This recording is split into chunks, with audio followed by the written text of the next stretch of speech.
कामरान खान साहब ने एक खबर दी। उस खबर के मुताबिक आर्मी चीफ जनाब आसिम मुनीर साहब ने मुलाकात की है पाकिस्तान के टॉप बिजनेस कम्युनिटी के लोगों से।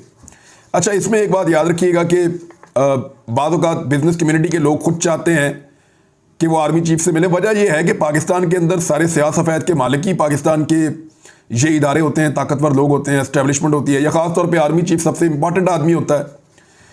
तो लोगों का कॉन्फिडेंस जब ख़राब हो जाता है या लोगों को लगता है कि हालात बहुत बिगड़ रहे हैं, तो वो चाहते हैं कि तगड़ा बंदा आके हमें जवाब दे। वज़ीर आज़म को तो समझते ही कुछ नहीं पाकिस्तान में, और ना कभी वज़ीर आज़म को वज़ीर आज़म बनने दिया गया है। जनरल बाजवा ने भी जब शुरुआत की थी और आगाज़ किया था अपनी इस किस्म की एक्टिविटीज़ का, तो जनरल बाजवा पहले जाकर बिजनेस कम्युनिटी से मिला करते थे। जनरल याया ने भी बिजनेस कम्युनिटी के साथ मुलाकातें की थी, जिस पे उस दौर में भी खबरें छपी थी, और सब लोग ऐसे ही करते हैं। लेकिन जनरल आसिम मुनीर साहब ने जो मुलाकात की, उसके अंदर कुछ इंकशाफात हैं जो कामरान खान साहब ने किए। उन्होंने कहा कि जनरल साहब ने ये पैगाम भिजवाया सदर पाकिस्तान के ज़रिए से इमरान खान साहब को कि शहबाज शरीफ साहब से आपकी मुलाकात करवा देते हैं, और दूसरी जानिब इमरान खान साहब की जानिब से पैगाम आया कि नहीं जी आप मिल लें मेरे से। तो उन्होंने कहा जी मैं नहीं मिलता और मैं सियासी मामलात में नहीं आता।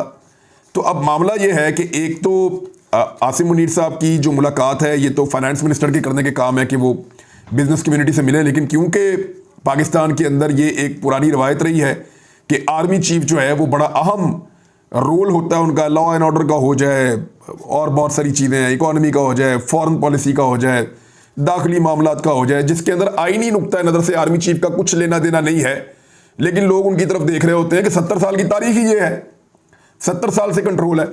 तो अब आर्मी चीफ की एक तो ये मुलाकात जो है, ये उनके आईनी नुक्ता नज़र से जो उनका रोल है उससे बाहर है। बहुत सारे लोग ये बात कर रहे हैं, सोशल मीडिया भरा पड़ा है इस बात से, लोग ये गिला कर रहे हैं। दूसरी जानिब आर्मी चीफ का ये कहना कि वो सियासत में रोल प्ले नहीं करना चाहते, और साथ में ये भी कहना कि वो सियासत में सहूलतकारी करवाना चाह रहे हैं शहबाज शरीफ और इमरान खान की मुलाकात करवा के।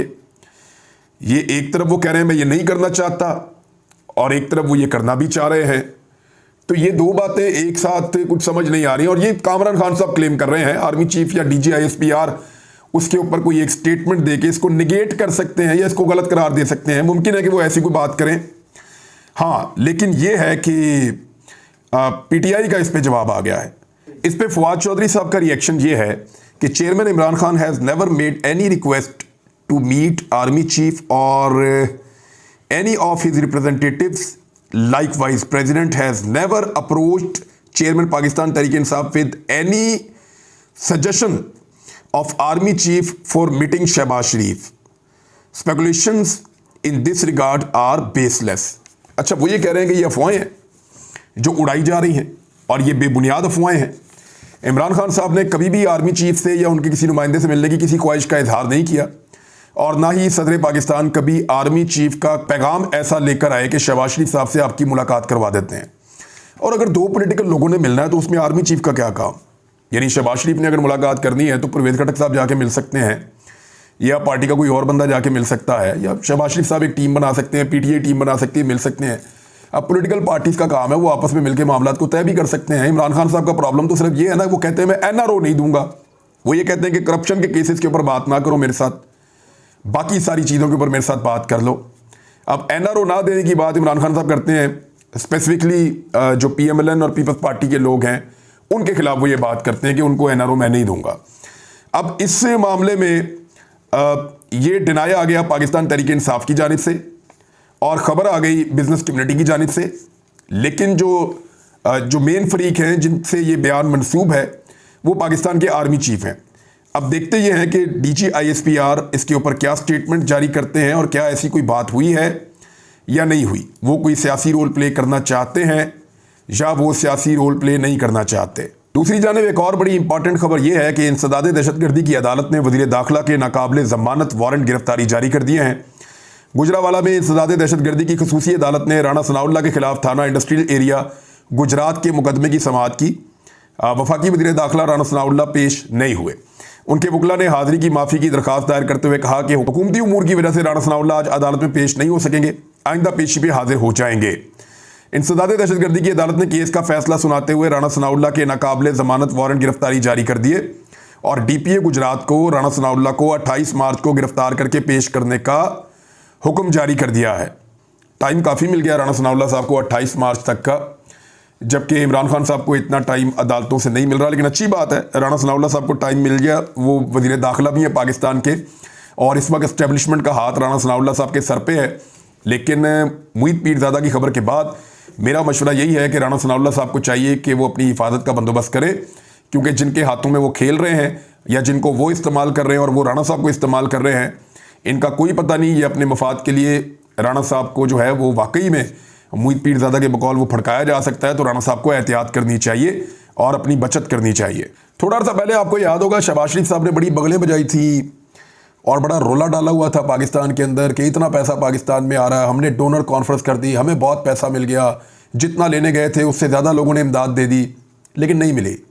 यानी अक़वाम मुत्तहिदा के तर्जुमान जो हैं उनका एक स्टेटमेंट आया और उन्होंने न्यूज़ ब्रीफिंग वो दे रहे थे, तो उनसे जब सवाल पूछा गया कि जनवरी में वादा की गई ज़्यादातर रकम कहाँ गायब है, जिस पर उनका कहना था कि गायब है क्योंकि लोगों ने अभी तक दी नहीं है।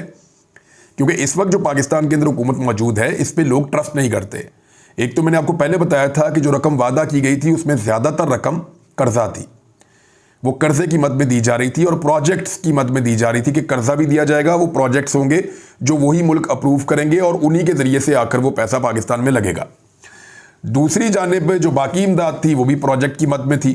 अब उसमें से ज़्यादातर मुल्क जो है उन्होंने अनाउंसमेंट तो कर दी, बिल्कुल वैसे ही जैसे पाकिस्तान के सियासतदान अवाम को बहुत कुछ देने के लिए अनाउंसमेंट करते हैं लेकिन बाद में वादे पूरे नहीं करते। इसी तरह वादा तो कर दिया गया बड़े बड़े मुल्कों की जानिब से कि पाकिस्तान की वो मदद करेंगे, लेकिन पाकिस्तान को इमदाद की वो रकम दी नहीं गई। वादे किए गए थे लेकिन उस वक्त जितने के इश्तिहार लगाए गए थे ना पाकिस्तान में, लगता है अभी तक उतने पैसे भी पाकिस्तान को वसूल नहीं हो सके हैं। उधर एक और इंटरेस्टिंग चीज़ मैं आपको बताता हूँ, फवाद चौधरी पे और शाह महमूद कुरैशी साहब के खिलाफ एक और मुकदमा दर्ज कर लिया गया है और मुकदमा जो है वो मोहम्मद वसीम सब इंस्पेक्टर है उसकी मुद्दईयत के अंदर दर्ज किया गया है। 373 नंबर है मुकदमे का। मुकदमा बड़ा मज़ेदार है। इस मुकदमे में यह है कि ये दोनों बाहर आके प्रेस कॉन्फ्रेंस कर रहे थे। इनकी प्रेस कॉन्फ्रेंस की वजह से रोड जो है उसमें खलल पैदा हो गया ट्रैफिक में। बात यह है कि वहाँ पिछले 3-4 महीने से मीडिया ऐसे ही मौजूद है और जहाँ पे छोटा मोटा इवेंट होता है वहाँ पे मीडिया मौजूद होता है, मीडिया की DSNGs गाड़ियाँ आके लगती हैं तो रोड तो ब्लॉक होता है। लेकिन आज तक कभी हमने इस तरह का पर्चा होता हुआ नहीं देखा। लेकिन यहाँ पे ये मुकदमा दर्ज किया गया और मुझे लगता है कि अगली मरतबा इस बात पे भी मुकदमा दर्ज किया जाएगा कि ये छत पे चढ़े हुए थे, हमें घूर रहे थे। फिर उसके बाद मुकदमा दर्ज किया हुआ था इस आदमी ने नाश्ते में 2 अंडे खा लिए, इसको 1 खाना था। अगली मरतबा मुकदमा दर्ज कर लिया जाएगा कि ये चलता हुआ पीछे मुड़ के देखता है, बगैर इंडिकेटर दे हुए पैदल चल रहा है। यानी अजीबोगरीब किस्म की मुझे चीज़ें लग रही हैं और ये बचकाना किस्म के मुकदमात पाकिस्तान में दर्ज किए जा रहे हैं। ये चीज़ें किसी और को नुकसान पहुँचाएँ या ना पहुँचाएँ। देखिए Mohsin Naqvi he is no one, Shehbaz Sharif, ये लोग भी सियासत आज कर रहे हैं, कल नहीं होंगे। और PDM की ये जमातें जो हैं ये कहीं ना कहीं अपनी इज्जत बहाल कर लेती हैं, पब्लिक के अंदर रहती हैं। लेकिन इसका खुमियाजा पाकिस्तान की एस्टेब्लिशमेंट को और पाकिस्तान के उन इदारों को भुगतना पड़ेगा जो इस गंदे खेल के अंदर अपने आप को गंदे से गंदा करते चले जा रहे हैं। अब तक के लिए इतना ही। अपना ख्याल रखिएगा, अपने चैनल का भी। अल्लाह हाफ़िज़।